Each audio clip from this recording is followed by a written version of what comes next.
অর্থ উপদেষ্টা ডক্টর সালেহউদ্দিন আহমেদ বলেছেন, দেশের ব্যাংকিং খাত অনেকটা স্থিতিশীল, তবে ব্যাংক সুদের হার এখনই কমানো সহজ নয়।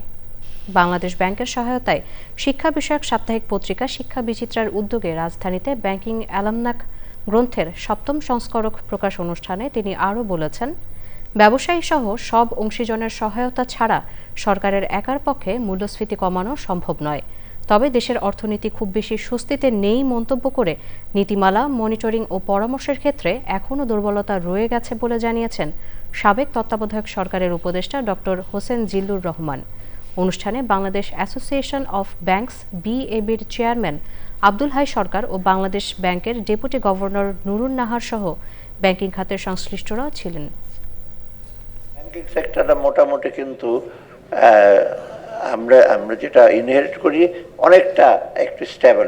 এখন যদি আপনি দেখেন ইনফ্লেশন বেড়ে গেছে, 0.25 বেড়ে গেছে।